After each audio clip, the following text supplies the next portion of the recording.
The smiling woman at the bus stop. It started on a Wednesday evening. I remember because I had just gotten off late from my night shift at the hospital.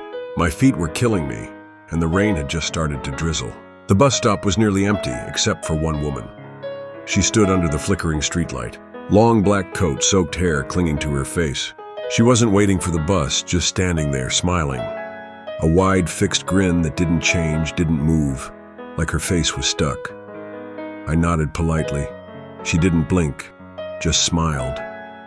I turned away, pretending to check my phone. When I glanced back, she was gone. I thought I imagined her. The next night, same stop, same time. She was back, smiling. Only this time she was closer, 10 feet away. I didn't acknowledge her. I just kept my head down. But I could feel her watching. The bus came. I got on. She didn't. Third night, she was standing right next to the bench, still smiling, still silent. I said, "Are you okay?" "Nothing." I tried again. "Do you need help?" She tilted her head slightly. Her eyes were too wide, the whites of them, too much. Her smile never faded. The bus came. I didn't wait. I ran and jumped on. I told the driver about her. He shrugged. "Ain't no one there, man." I turned back. She was gone. By Saturday, I started walking home.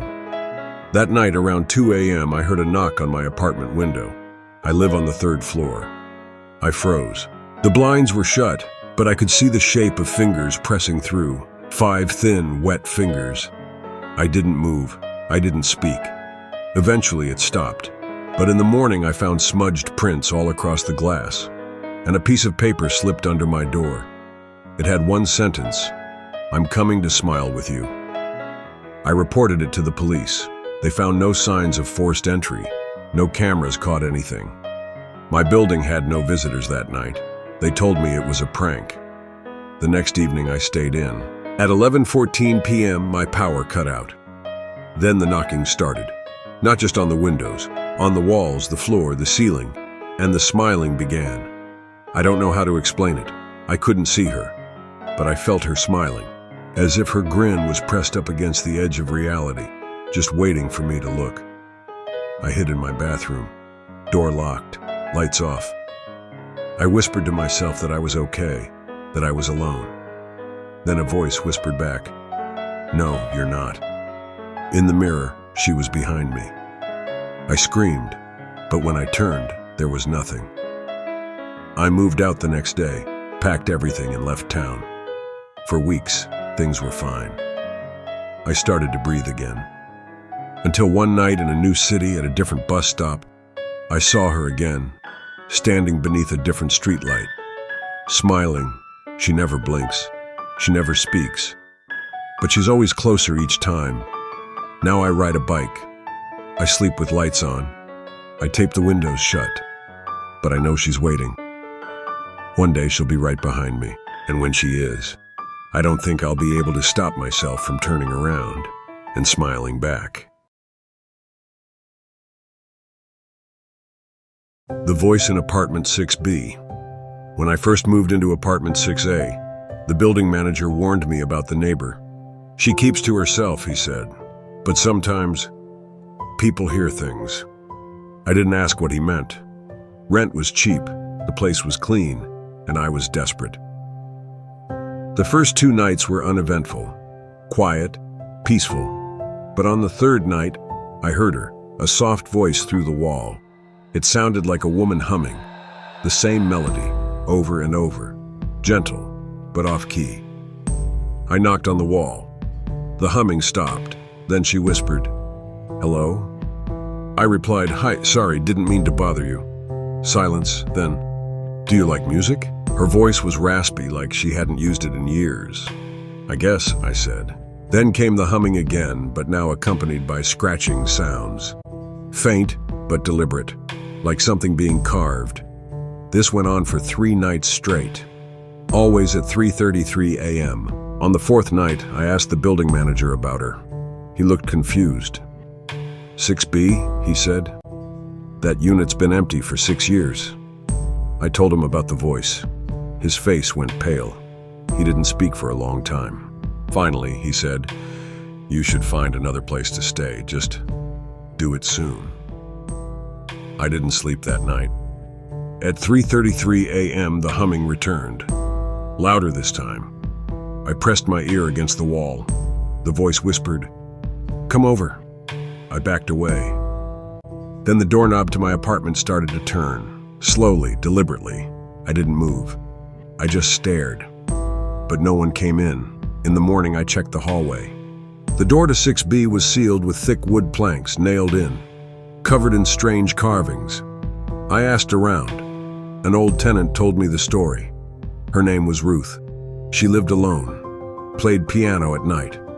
One day she just stopped coming out. No one heard from her. Landlord broke in. They found her, but it wasn't right. What do you mean? She was sitting at the piano, but she had no fingers, just blood on the keys. She'd carved symbols into the walls with her hands, and her mouth. He paused.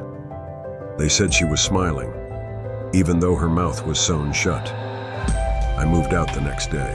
But last week, in my new place, far from that building, I woke up at 3:33 a.m. The walls were quiet, but my phone lit up with a notification from an unknown number.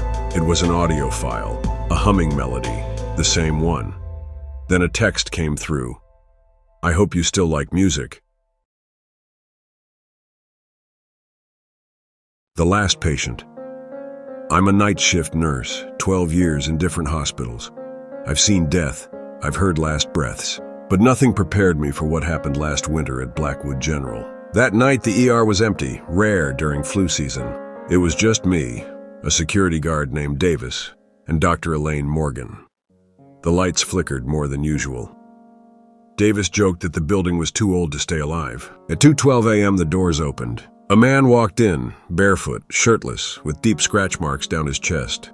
His eyes were bloodshot, and he smelled of mold and wet soil. He didn't say a word. I ran to get a gurney, but he refused to lie down. He just whispered, "Room 304. We didn't have a room 304. We only had 2 floors. Dr. Morgan asked, "Are you confused? Injured?" He smiled, bloody teeth showing. "It's waiting in 304. Then he collapsed. We ran tests. Vitals were surprisingly normal considering the wounds. We sedated him and wheeled him to observation. While I was logging his intake, Davis called over the intercom. You guys, someone's walking around the 2nd floor." I asked if it was a patient. He said, "No, it's tall, and it's dragging something, like chains." We checked the monitors. Nothing there. We went up anyway. The hallway smelled like burnt copper. Lights flickered. Then we heard the chains. A slow, metallic drag, followed by footsteps. Dr. Morgan turned pale. Someone's messing with us. Suddenly, all the lights on the floor went out. Only emergency red glows remained, and then we saw it. At the far end of the corridor, a figure, too tall, head tilted unnaturally sideways, arms reaching nearly to the floor. And in its hand, something wet and writhing. It looked like a heart, no face. Just skin stretched over where eyes and mouth should be. It whispered, not with sound but directly in our heads. "Room 304 is open." We ran. When we got back to the ER, the man was gone. All that remained was a note on the bed, written in blood. "You opened it. Now it walks free." Security footage showed the man never walked in. There was no entry record. No camera captured him. But every night since, at 2:12 a.m., room 304 lights up on our system, even though it doesn't exist. And if you listen carefully, you can still hear the chains. The man under the bed. When I was 12, we moved into a new house on the edge of town. It wasn't fancy, just a 2-bedroom place my mom could afford after the divorce. The carpet smelled musty, and the wallpaper in my room had faded blue stars peeling off. But I liked it. It felt quiet. The first night I had trouble sleeping. I kept feeling like something was watching me. I told myself it was just nerves, but the feeling didn't go away. Every night, as soon as the lights were off, it returned. Not a ghostly presence, not cold air, just a sense of eyes on me.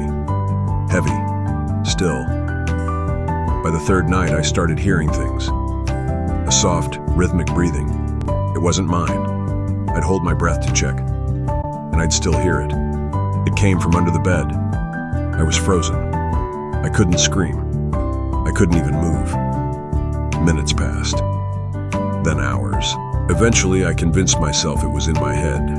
I was a kid. Kids imagine things, right? But the breathing kept coming back. Every night, same time, same sound. On the seventh night, I gathered courage. I waited until the breathing started again.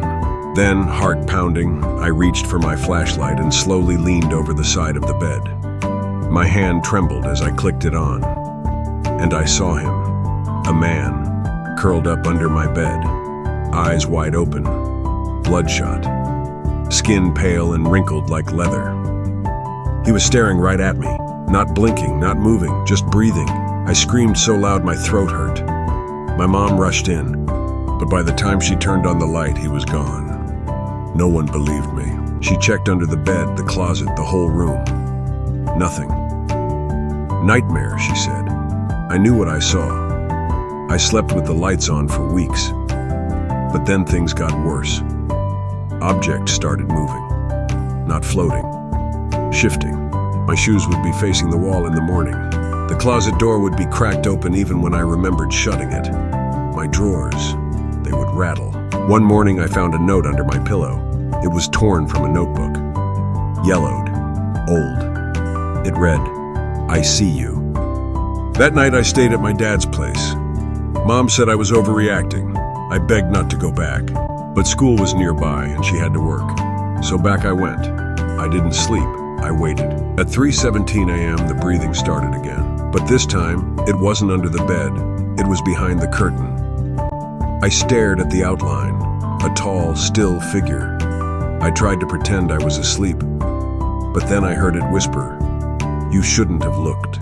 I bolted from the bed and ran straight into the hallway. My mom didn't even question me this time, just let me sleep on the couch. That morning she found something. On the wall behind my curtain, etched into the drywall with a knife. "You can't leave now." She finally believed me. The police came. They searched the house. In the basement, behind the boiler, they found a hidden crawl space. Inside, they found a nest.